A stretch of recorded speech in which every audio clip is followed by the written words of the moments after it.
तो फ्रेंड्स, आज के वीडियो में हम ऑटोनिक्स का टेम्परेचर कंट्रोलर के बारे में समझने वाले हैं। तो इस वीडियो में आपको इस टेम्परेचर कंट्रोलर का वायरिंग भी और प्रोग्रामिंग दोनों बता दूंगा। तो मॉडल नंबर है इस टेम्परेचर कंट्रोलर का TCN4L। तो सबसे पहले इसके वायरिंग को समझते हैं। तो चलिए इसके बैक व्यू का ड्राइंग देखते हैं। तो इसमें देखिए आपका जो हमारा पावर सोर्स जो है वो 5 और 6 नंबर पे हमारा 220 वोल्ट कंट्रोल देना है। उसके अलावा जो हमारा इसका आउटपुट है, सॉलिड स्टेट रिले को अगर ऑन कराना चाहते हैं तो हमारा 1 और 2 नंबर पे पॉजिटिव और नेगेटिव SSR का आउटपुट देना है। SSR के साथ लोड को कैसे कनेक्ट करना है इसका भी वायरिंग यहाँ पे दिखाया हुआ, तो आप ऐसे कर सकते हैं। अगर रिले आउटपुट के रूप में यूज करना चाहते हैं तो उसका कनेक्शन हमें 3 और 4 नंबर पे करना है। वो NO है, जो भी वोल्टेज देंगे वो हमारा जैसे रिले ऑन होगा तो वो आउटपुट आएगा, तो उससे हम कॉन्टैक्टर या रिले ऑन करा सकते हैं। उसके अलावा फ्रेंड्स, हम अलार्म भी यूज कर सकते हैं इसमें। जैसे मान लो हम जितना टेम्परेचर सेट कर दिया उससे अगर 10 डिग्री ऊपर जाता है या 20 डिग्री नीचे जाता है तो हम वहाँ पे अलार्म भी उस पर ऑन करा सकते हैं। उसके लिए हमारा अलार्म 1 और 2, अलार्म 1 का ऑप्शन दिख रहा है, अलार्म 2 का ऑप्शन दिख रहा है, वो 7, 8, 9 है। 8 कॉमन है और 7 और 9 जो है वो हमारा NO है। अब हम देखते हैं थर्मोकपल का कनेक्शन, RTD का कनेक्शन कहाँ करना है। तो थर्मोकपल का कनेक्शन करना है 10-11 पे करना है, हमारा 11 पे पॉजिटिव 10 पे निगेटिव। RTD का यूज़ करना है तो हमारा 10, 11, 12 और तीनों वायर को तीनों टर्मिनल को यूज़ करना है। तो अब हम चलते हैं इसके प्रोग्रामिंग पे। तो ये है हमारा फ्रेंड्स टेम्परेचर कंट्रोलर। इसमें आप देख पा रहे हैं कि हमारा आउटपुट का सिग्नल आ रहा है, मतलब कि हमारा ये रिले का आउटपुट या SSR का जो आउटपुट है ये अभी ऑन है। तो ऑन किस लिए, क्योंकि हमारा जो नीचे का सेट वैल्यू वो 150 सेट रखा है हमने और अभी प्रेजेंट वैल्यू 46 है। तो जब तक 150 नहीं जाएगा तब तक हमारा आउटपुट आते रहेगा। तो आप नीचे आप सेट वैल्यू को चेंज कर सकते हैं। प्रेजेंट वैल्यू जो एक्चुअल टेम्परेचर होगा हमारा वो दिखेगा। तो इसको चेंज करने के लिए क्या करेंगे, अप डाउन का जो ये यहाँ पे एरो दिख रहा है इसको हम यहाँ से अप और डाउन दबा के हम अपने बढ़ा और घटा सकते हैं। तो इसको मैं घटा के अभी हमारा 46 से डाउन लेता हूँ, देखते हैं कि आउटपुट बंद होता है कि नहीं। जैसे 46 से डाउन जाएगा हमारा आउटपुट बंद हो जाएगा। देखिए अभी मैंने इसको 22 किया, हमारा आउटपुट चला गया। हमारा मतलब टेम्परेचर जितना सेट किया था उससे ज़्यादा आ गया तो आउटपुट बंद हो गया। अब मैं इसको फिर से बढ़ा देता हूँ और देखते हैं आउटपुट आता है कि नहीं। 76 किया, आउटपुट आ गया। तो आप समझ गए कि इसका वर्किंग कैसे हो रहा है। चलिए मैं इसके प्रोग्राम को बताता हूँ कि प्रोग्रामिंग कैसे करनी है। तो फ्रेंड्स, इसके प्रोग्राम में जाने के लिए हमें मोड बटन को दबा के रखना पड़ेगा। जैसे मोड बटन को दबा के रखते हैं, देखिए पैरामीटर 1 का हमारा ग्रुप आ गया। सबसे पहले जो आएगा एक पर और मोड दबाएंगे तो अलार्म 1 आया।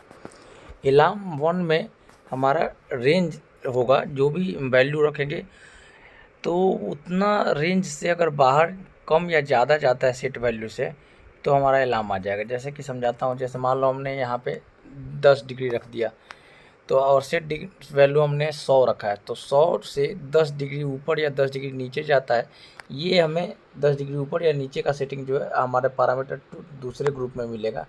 लेकिन अभी यहाँ पे समझाता हूँ कि जो वैल्यू हम यहाँ पे रखेंगे उतना का अगर डिफरेंस हमारा रहता है सेट वैल्यू से तो हमारा अलार्म आ जाएगा। उसी तरीके से अलार्म 2 को ऑन कराने के लिए वही सेम वैल्यू जो है अलार्म हमारे दूसरे नंबर का जो अलार्म है उसको ऑन कराने के लिए यहाँ पे जो वैल्यू रखेंगे उससे उसके डिफरेंस से वो ऑन होगा। नेक्स्ट आता है ऑटो ट्यून। ऑटो ट्यून मतलब होता है, अगर इसमें ऑटो ट्यून ऑन कर देंगे तो हमारा जो टेम्परेचर कंट्रोल है खुद ही सेट वैल्यू और प्रेजेंट वैल्यू को बराबर करने की कोशिश करेगा, जो भी उसके हिसाब से सेटिंग होगी वो करेगा। उसके नेक्स्ट आता है हमारा पी का वैल्यू। तो ये हमारा प्रोपोर्शनल बैंड है फ्रेंड्स। तो PID जो होता है, ये तीनों वैल्यू को हम सेट करके हमारा जो सेट वैल्यू है उसके बराबर हम प्रेजेंट वैल्यू को लाने की कोशिश करते हैं इन तीनों को सेट करके। तो वो हम अपने हिसाब से PID को चेंज करके हम अपने इसको सेट कर सकते हैं। तो पैरामीटर 1 यहाँ पे ख़त्म हो गया। अब प्रोग्रामिंग 2 में चलते हैं। इसमें एडवांस लेवल की प्रोग्रामिंग है। इसको मोड को और दबा के रखेंगे तो प्रोग्रामिंग 2 में आ गया। सबसे पहले इसमें INT मतलब इनपुट। तो हमारा जो टेम्परेचर कंट्रोल जो हम अपना थर्मोकपल यूज़ कर रहे हैं वो किस टाइप का यूज़ कर रहे हैं वो यहाँ पे सेट करना ज़रूरी है। तो देखिए हमें यहाँ पे YCAH लिखा हुआ, तो YCAH जो है हमारा K टाइप का थर्मोकपल यहाँ पे सिलेक्ट किया हुआ। वैसे ही J type, T type, R type, S type सारे थर्मोकपल हम सिलेक्ट कर सकते हैं। RTD का भी सिलेक्शन यहाँ से कर सकते हैं। नेक्स्ट चलते हैं। नेक्स्ट आता है हमारा फ्रेंड्स यूनिट, यूनिट में हम डिग्री सेल्सियस रखेंगे, इसके जगह फ़ारेनहाइट भी रख सकते हैं। उसके आगे चलते हैं, उसके आगे चल आता है फ्रेंड्स INB। INB मतलब हुआ फ्रेंड्स इनपुट करेक्शन। इसका मतलब ये हुआ फ्रेंड्स कि मान लो कि हमारा सेंसर का इनपुट का वैल्यू जो है एक्चुअल वैल्यू से थोड़ा सा 1-2 डिग्री का डिफरेंस है, तो हम उसको यहाँ पे एडजस्ट करने के लिए इनपुट करेक्शन में वहाँ डाल सकते हैं उतना डिग्री। जैसे मान लो कि हमारा एक्चुअल टेम्परेचर जो है 100 डिग्री है और यहाँ पे 98 शो हो रहा है, तो हम वहाँ पे 2 डिग्री डालेंगे तो वो 100 ही शो करेगा हमारा। नेक्स्ट चलते हैं फ्रेंड्स, तो नेक्स्ट आता है हमारा फ्रेंड्स इनपुट डिजिटल फ़िल्टर। तो ये है फ्रेंड्स कि मान लो इनपुट का वैल्यू हमारा बहुत ज़्यादा फ्लक्चुएट कर रहा है, तो उसको स्टेबल करने के लिए कुछ समय के लिए तो ये यहाँ पे उस सेकंड को डाल सकते हैं। जैसे जितना सेकंड हम यहाँ पर डाल देंगे उतने सेकंड तक वो हमारा स्टेबल रहेगा, बाद में फिर वो चेंज करेगा फ्रेंड्स। तो उसके आगे चलते हैं फ्रेंड्स, तो उसके आगे आता है हमारा LSU। ये हमारा सेट वैल्यू का लोअर लिमिट है। ये हमारा डिफ़ॉल्ट में -50 डिग्री यहाँ पे सेट किया हुआ रहता है, इसको हम अपने हिसाब से चेंज कर सकते हैं। नेक्स्ट चलते हैं फ्रेंड्स, वो आता है हमारा HSU। ये हायर लिमिट है सेट वैल्यू का, ये 1200 डिग्री सेट किया रहता है, अगर हम अपने हिसाब से इसको चेंज कर सकते हैं। नेक्स्ट चलते हैं फ्रेंड्स कंट्रोल आउटपुट ऑपरेशन।